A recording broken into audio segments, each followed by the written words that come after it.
Hi, my name is Rowie Freilich and I'm the BEPS and Pillar 2 leader at Deloitte Israel.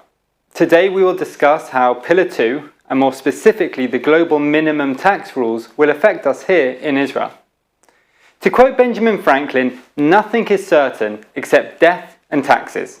Well, Mr. Franklin, you were almost right.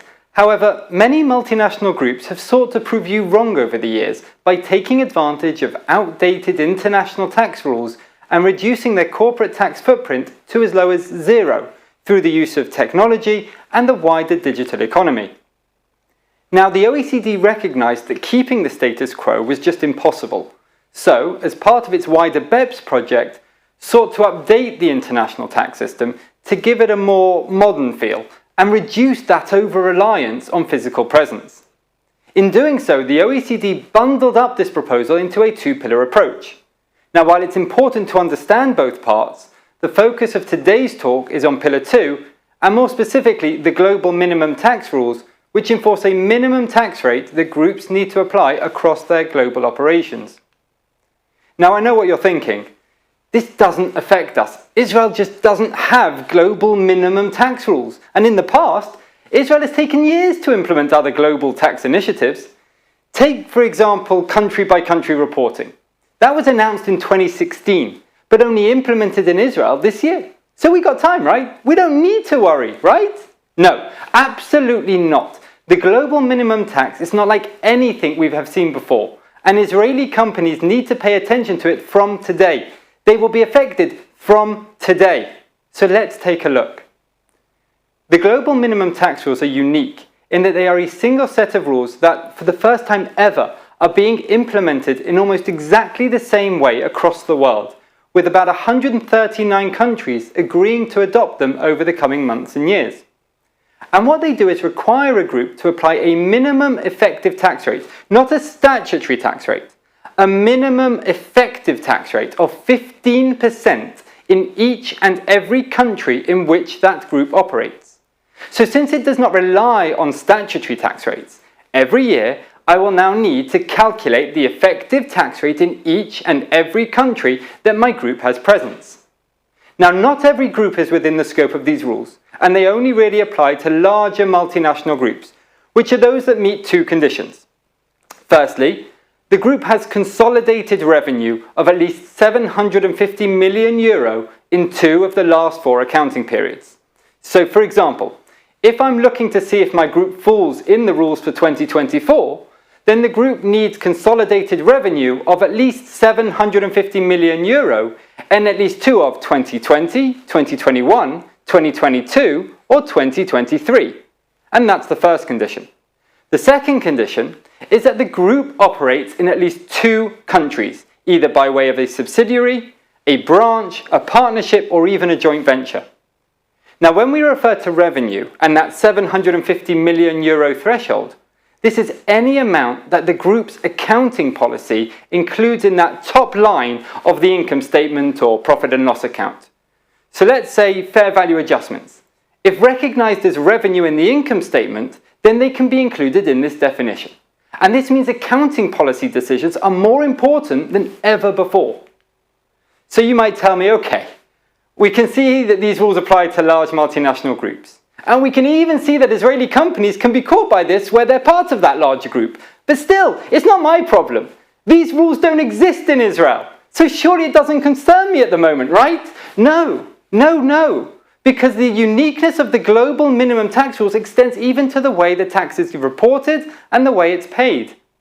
Where a group has calculated that its effective minimum tax in a particular country is lower than 15%, then it will have to pay a top-up tax. This additional tax is to be paid in one of 3 ways, depending on the circumstances. The default position is called the Income Inclusion Rule, or IIR, which works on a top-down basis, whereby the additional tax is paid by the ultimate parent entity in the group, assuming that it's in a country which applies these rules. Otherwise, we look at the company at the next level down, and so on and so forth. Alternatively, where this IIR cannot be applied, for example, where we calculate that the ultimate parent entity's country has an effective tax rate of less than 15%, and of course there's no company above to pay the additional tax, then a different rule called UTPR should be applied. And this forces the subsidiaries, or even the branches, to pay the additional tax to their local tax authorities. And this may significantly impact the cash flow for the group.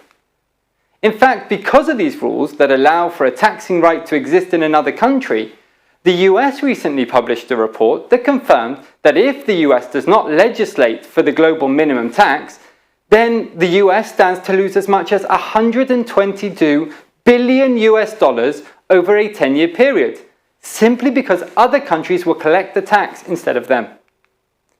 Now, I said 3 options. The first 2 payment options mean that the tax will be paid in a different country to where the profit is generated, which is quite an unusual concept.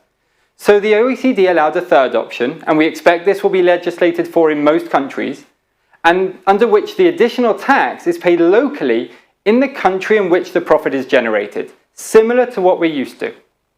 So 3 methods of payment, of which 2 provide a taxing right to a country on profits generated by another group company elsewhere in the world. From this, we can start to see how Israel can be affected, regardless of the domestic legislation.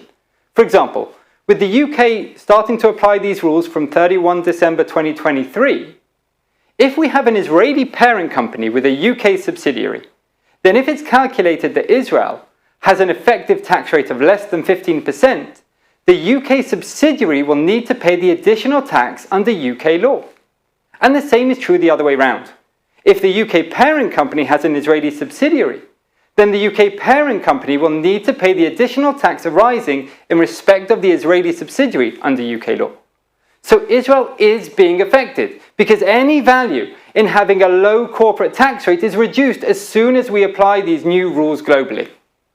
So where a group operates around the world, but even as just a small branch in a country that has implemented these global minimum tax rules, then the entire group needs to calculate its effective tax rate for each relevant country and provide all of the information to that small branch to submit to its local authority. And what's more, that branch, to the extent that there is an effective tax rate of less than 15% somewhere in the world, then that branch may also need to pay additional tax. So in fact, on top of this, you may even need to include a disclosure in your financial statements for this year, 2023. So with a number of countries implementing the global minimum tax rules from 1 January 2024, even though Israel does not have local rules, Israeli companies and Israeli groups will be affected from today. Even though we're going through the most challenging time, Israeli companies and Israeli groups will be affected by this from today. The time to act is now. Thank you very much.